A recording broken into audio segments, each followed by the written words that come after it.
पर भगवान अपने प्रेमी भक्तों से लगातार बात करते रहते हैं। श्री कुंभनदास जी के जीवन का एक प्रसंग आता है। श्री कुंभनदास जी महाराज परम अकिंचन भक्त थे।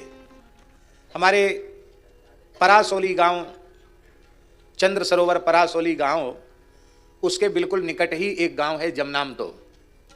जमनामता गांव के गौरवा क्षत्रिय कुल में उत्पन्न श्री कुंभनदास जी श्रीमद् वल्लभाचार्य महाप्रभु के शिष्य थे और अष्ट छाप के भक्त कवियों में सबसे पहले थे। सूरदास जी से पहले ही कुंभनदास जी की दीक्षा हो चुकी थी। सर्वप्रथम दीक्षा कुंभनदास जी की हुई और कुंभनदास जी के पद बड़े रस के पद हैं, पर बहुत गरीब थे, अकिंचन थे कुंभनदास जी। और श्रीनाथ जी के कीर्तनिया तो ठाकुर जी को थोड़ी करुणा जगी, तो भरतपुर के राजा उसको कहकर के भगवान ने स्वप्नादेश किया, मान सिंह को स्वप्नादेश किया कि कुंभनदास जी की कुछ सेवा करें। तो वो स्वप्न के संकेत से आया दर्शन करने। तो महाराज स्नान ध्यान करके बैठे थे, तो अपनी लाली से कहा, लाली मेरे भजन की आसनियाँ लिया और आरसी है लिया। आरसी माने दर्पण लिया, तिलक कर लूँ और बैठ के कुछ माला फेर लूँ। तो उनकी बेटी बोली कि आरसी है तो पड्डा पी गयो और आसनी को खाए गयो। उनको बड़ा आश्चर्य हुआ, कैसा विचित्र पड्डा है, आरसी को पी गया और आसन को खा गया। घर में आसन नहीं था, महाराज गृहस्थ थे, बिछाने का कपड़ा नहीं था घर में। हम लोग कितने तरह के आसन और तकिया तोशक इकट्ठे कर लेते हैं। वे गृहस्थ थे पर ऐसे अकिंचन थे, उनके पास आसन नहीं था। एक मुट्ठी घास सूखी बिछा दी जाती थी, उसी को आसन मानकर बैठकर उस पर भजन करते थे।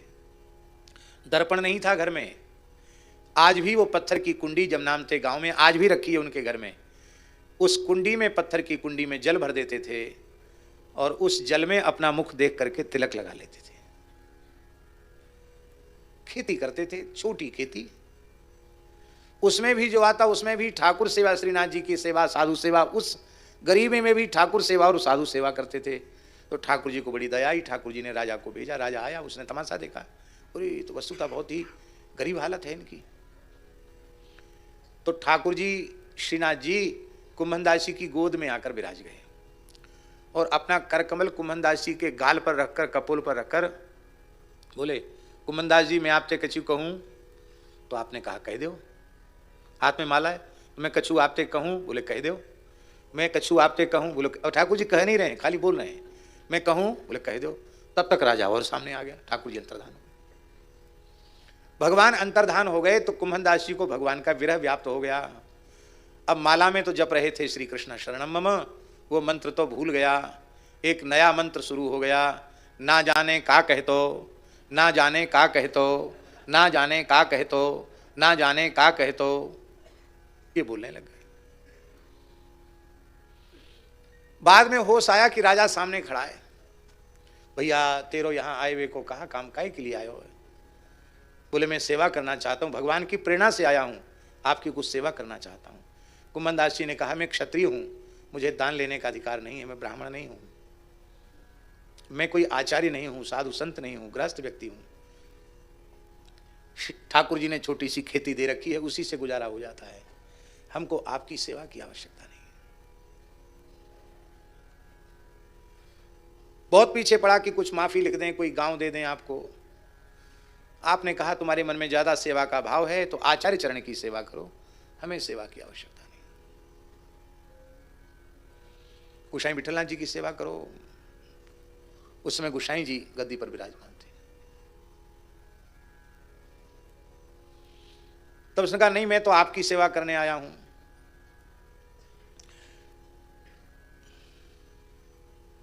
तब आपने कहा कि हमें किसी भी प्रकार की सेवा की आवश्यकता नहीं।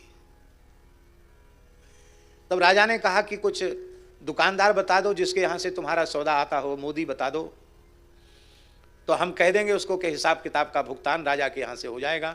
वहाँ से राशन पानी ले लिया करो दुकान से, तुम अपना मोदी बताओ जिससे तुम्हारा सामान आता है। तब श्री कुंभनदास जी ने हाथ जोड़कर कहा, भैया ये जो टेंटी का करील का वृक्ष खड़ा है, इसमें जो टेंटी के फल लगते हैं, हमारे यही साहूकार, ये टेंटी और पीलू यही मेरे मोदी हैं, साहूकार हैं। हमें अन्न खाने को नहीं मिलता है तो टेंटी खा करके छाछ पी करके भजन कर लेते हैं, लेकिन हमें किसी वस्तु की आवश्यकता नहीं है। ये है महाराज जी भक्ति का स्वरूप। राजा निराश होकर चला गया, आपने कुछ नहीं लिया। उसने कहा जाते जाते, महाराज आपके पास दर्पण नहीं है, हम दर्पण दे दें? तो बोले हम भजन करेंगे कि तुम्हारे सोने में मढ़े हुए दर्पण की सुरक्षा करेंगे। हमारा यही दर्पण ठीक है कि कुंडी में पानी भर देते हैं, तिलक लगाना है, प्रयोजन की सिद्धि हो जाती है, हमें दर्पण की क्या आवश्यकता है। आज हम लोगों की आवश्यकताओं की ही पूर्ति नहीं हो रही है, और कहने को कहते हैं कि हम बड़े उच्च कोटि के भक्त हैं। हमारे जीवन में जैसा संतोष होना चाहिए वैसा संतोष नहीं है। उसका कारण है कि शुद्ध भक्ति भीतर प्रकट नहीं हुई है। शुद्ध भक्ति प्रकट हो जाएगी तो किसी वस्तु पदार्थ की चाह ही चित्त में नहीं रहेगी। राजा चला गया, श्रीनाथ जी आ गए। बोलो श्रीनाथ जी प्यारे की जय। ठाकुर जी आ गए, हंसने लगे, बोले बड़े त्यागी तपस्वी बन, तो जैसे तैसे एक जजमान चिता के हम लाए थे, तो तुमने सब गुड़ गोबर कर दिया, कुछ बोले ही नहीं, कुछ लिया ही नहीं। कितना बढ़िया होता, कुछ ले लेते तो अच्छा होता। कुंभनदास जी बोले अभी लिया नहीं, देने के लिए आया था, तब तो आप गोद से उठ के चले गए, और कहीं हम आपके अतिरिक्त कोई वस्तु ले लेते तो क्या इस प्रकार से गोद में आकर आप बैठते? इतना सुनते ही श्रीनाथ जी कुंभनदास जी से लिपट गए। क्या कहना है। नैकात्मताम में स्पृहयन्ति केचिन, कैवल्य की भी कामना नहीं करते हैं, मेरे चरण कमलों की सेवा करते हैं, और यही उनकी इच्छा रहती कि मुझे निरंतर सेवा मिले। और परस्पर जब मिलते हैं तो मेरे ही नाम रूप गुण लीला की चर्चा करते हैं, व्यवहार की चर्चा नहीं करते हैं। और फिर मेरी लीला कथा करते करते मेरा मंगलमय स्वरूप उनके नेत्रों के समक्ष प्रकट हो जाता है। देखिए, जब विषयी जीव भगवत चर्चा करता है और सुनता है तो उसके मन को वह कथा अच्छी लगती है, और जब साधक होकर के कहता सुनता है तो उसकी भवरोग की निवृत्ति हो जाती है। और जब सिद्धावस्था में पहुंच करके, सुखदेव जी की सनकादिकों की अवस्था सिद्धावस्था है, उस अवस्था में पहुंच करके जब भगवत चर्चा करता है तो लीला कथा की चर्चा केवल लीला कथा की चर्चा नहीं रहती। पश्यन्ति ते में रुचिराण्यम बसंतः, वो लीला कथा प्रत्यक्ष हो जाती है। पूज्यपाद श्री बेणुबनुद कुंज वाले महाराज जी प्रेम सरोवर पर गोविंद लीलामृत की कथा सुन रहे थे, तो वहां जो महापुरुष कथा कह रहे थे, और पूज्य श्री बेणुबनुद कुंज वाले महाराज जी उस लीला का प्रत्यक्ष दर्शन कर रहे थे कि श्री राधा रानी एक मृग शावक को अपनी छाती से लगा करके अपने प्रीतम श्री कृष्ण से मिलने के लिए राजकुमार के वेश में अभिसरण कर रही हैं। इसका प्रत्यक्ष उन्हें दर्शन हो गया। तो उनकी लीला कथा नहीं रह जाती है, वह साक्षात भगवत लीला प्रकट उनके सामने हो जाती है। तो ऐसा लगता ही नहीं कि वे कह रहे हैं, लगता है वे लीला का दर्शन कर रहे हैं, और जो दर्शन कर रहे हैं उसका निरूपण करते चले जा रहे हैं। बोलो भक्तवत्सल भगवान की। हमने इस दृश्य को अपनी आंखों से भगवत कृपा से देखा है। बरसाना में गहुवर वन में ब्रह्मचारी जी का कुआं है, वहां पूज्य गुरुदेव श्री भक्तमाली जी की कथा, भागवत जी की कथा हो रही थी, और महाराज जी नेत्र बंद करके ही कथा कहते थे। आप सबने सुना है, 2 समय कथा होती थी। और महाराज जी से कोई पूछता कि कथा कितनी देर होनी चाहिए, तो महाराज जी कहते थे उनके शब्दों में, 8 घंटे से कम तो बोलने का कानून ही नहीं है, ऐसा कहते हैं।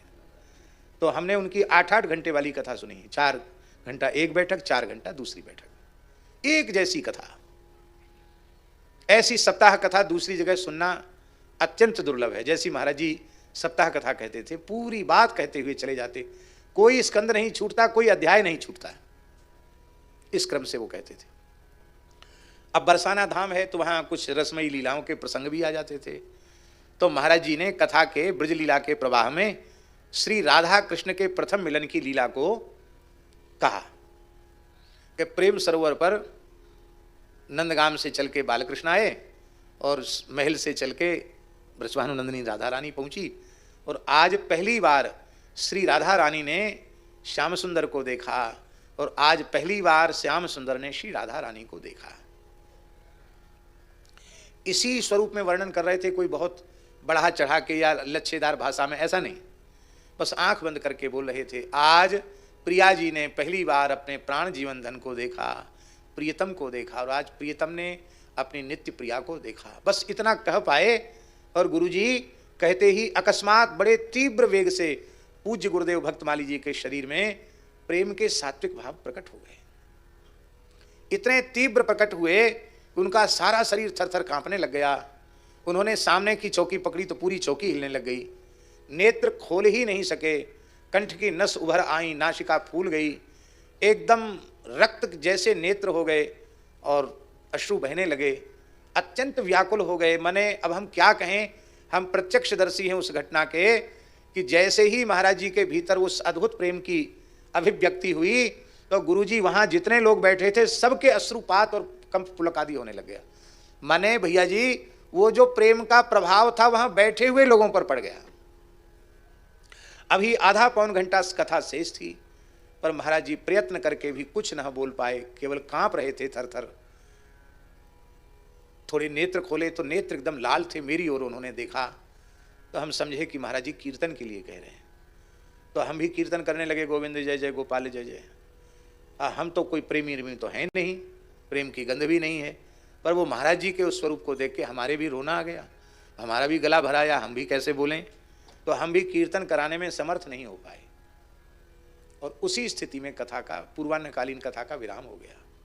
महाराज जी उठे और अपने कक्ष में जाकर सीधे पौड़ गए। दोपहर में कुछ लिया नहीं, आहार कुछ नहीं लिया। संत भी समझ गए कि महाराज जी दूसरी अवस्था में हैं, किसी ने महाराज जी को छेड़ा नहीं। शाम को फिर कथा हुई तो फिर ठीक से जो प्रसंग कह रहे थे महाराज जी ने कहा। पूछने का अवकाश नहीं मिला, रात्रि का समय था। तो हमने मन में सोचा, मन में जिज्ञासा थी कि ऐसी कोई बहुत प्रेम की बात तो आई नहीं कि महाराज जी को इतना विरह जग गया, इतना प्रेम हो गया। तो पूछे महाराज जी से कि आपको क्या हो गया था। तो महाराज जी के चरण धीरे धीरे हम दबा रहे थे और हमने पूछा, महाराज जी एक जिज्ञासा है। कहा पूछो। तो हमने कहा आपको कथा कहते कहते क्या हो गया था। एक आश्चर्य की बात है, बहुत ध्यान देकर के सुने। महाराज जी को यह प्रश्न पूछते ही वही अवस्था पुनः हो गई।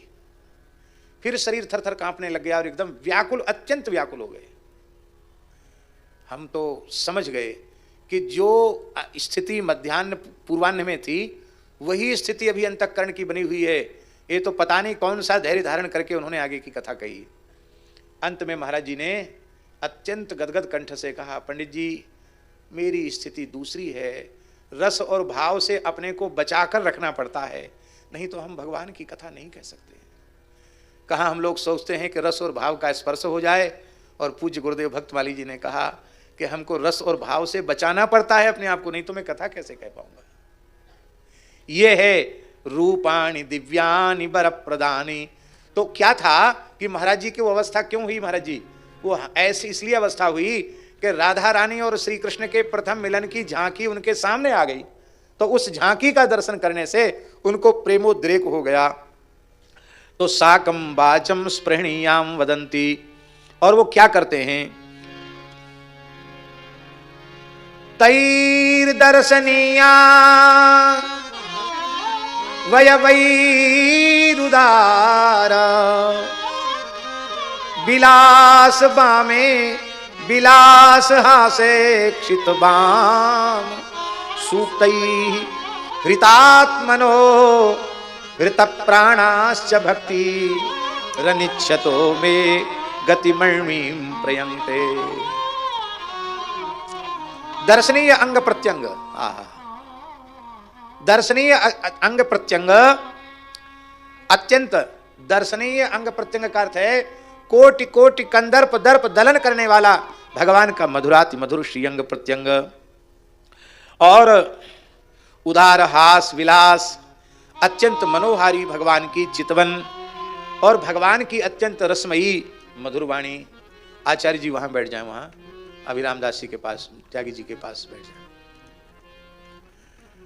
तो ऐसी जो मेरी रूप माधुरी, वेणु माधुरी, लीला माधुरी है, उसमें जब उनका मन और उनकी इंद्रियां आसक्त हो जाती हैं तो मेरी भक्ति न चाहने पर भी उन्हें परम पद की प्राप्ति करा देती है। अनिच्छतो में गतिमर्मीं प्रयन्ते। यद्यपि वे परम गति को चाहते नहीं है, लेकिन यही अवस्था तो मुक्तावस्था है, यही तो परम गति है, इसकी उनको सहज प्राप्ति हो जाती है। अब महाराज जी भगवान के कितने कैसे कैसे भगवान के रूप माधुरी, लीला माधुरी कैसी अद्भुत है।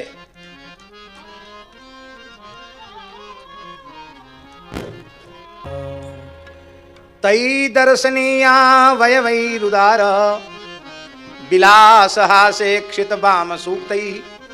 मेरी तिरछी चितवन, मेरी गति, मेरी चटक मटक चाल, मेरी मंद मुस्कान, मेरी तिरछी चितवन, इसका दर्शन करके हृतात् मनः उनके अंतःकरण, उनका अंतःकरण बरबस मेरी ओर आकृष्ट हो जाता है, प्राण भी आकृष्ट हो जाते हैं।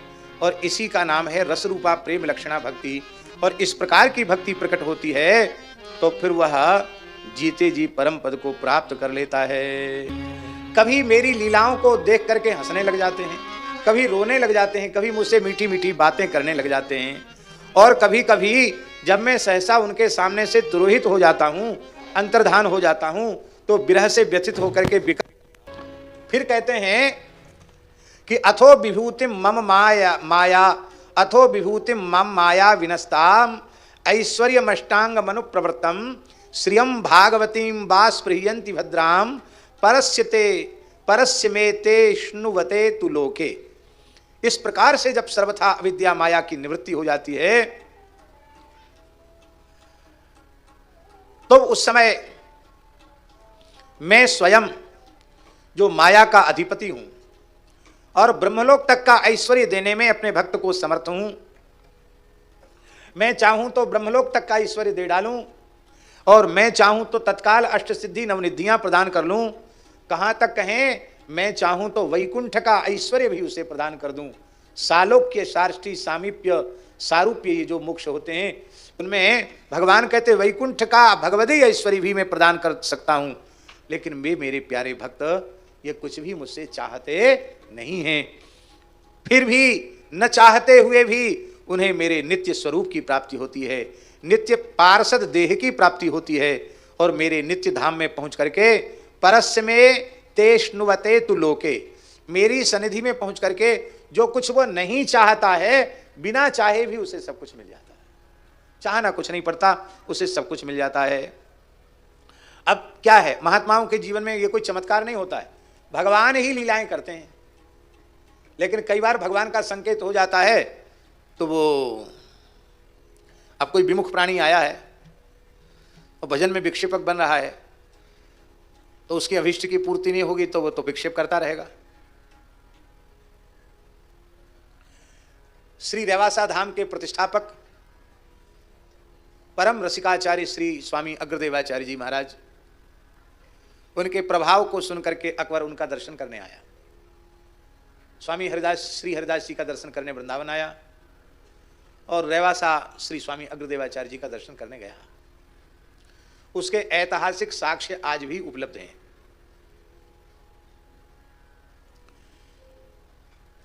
चलकर वहां पहुंचा था अपने लाव लश्कर के सहित।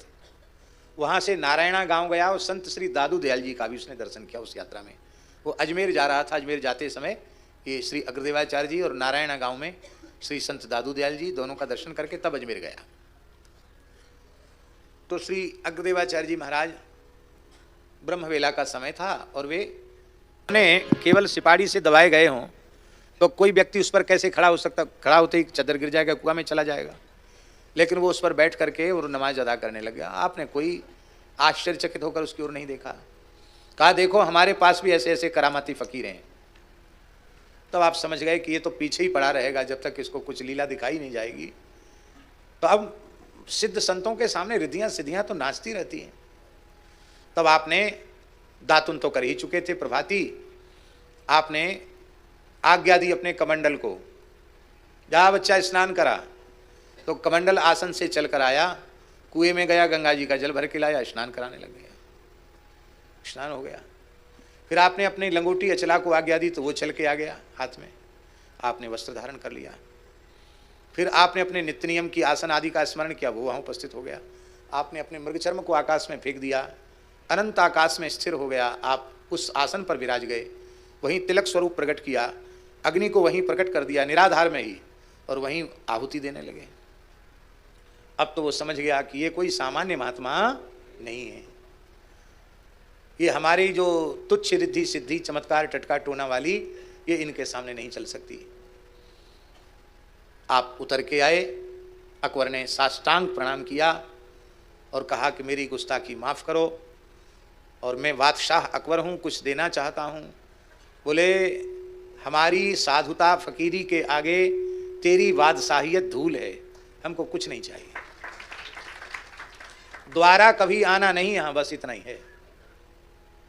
और बस एक बात हम जरूर कहेंगे कि संतों के पास करामात देखने की इच्छा से मत जाना, नहीं तो उससे तुम्हारा अनिष्ट होगा। सत्संग की दृष्टि से जाना। बोला महाराज कुछ ले लीजिए। बोले हम लेंगे कुछ भी नहीं। तो बोले हमारा मान घटता है, इतना बड़ा बादशाह गया कुछ सेवा करके नहीं आया। नेता लोग भी जाते हैं ना कुछ घोषणा करके आते हैं, जो 4-5 साल के लिए बनते हैं वो घोषणा करके आते हैं। तो सम्राट था। तब उस अकबर ने जानकी नाथ जी की गैया चरने के लिए 16,000 बीघा जमीन प्रदान की। कितनी? जो आज भी गोरैया जो क्षेत्र है, गोरैया गोचारण क्षेत्र है, गायों को चरने के लिए, ठाकुर जी की खेती पाती के लिए। पुराने लोग भजनानंदी होते थे, किसी ने सार संभार ज़्यादा की नहीं। अब पुराने प्रमाण तो हैं, पर उनमें गांव बस गए हैं, शहर बस गए हैं उन भूमियों में, पर थोड़ी मोड़ी भूमि ठाकुर जी की है जिसमें आज भी गौ माता चरती है। ये बात कह रहे हैं कि यदि अनिच्छतः वे चाहते नहीं हैं, फिर भी मेरी संपूर्ण रिद्धि सिद्धि ऐश्वर्य उनको सहज सुलभ हो जाता है।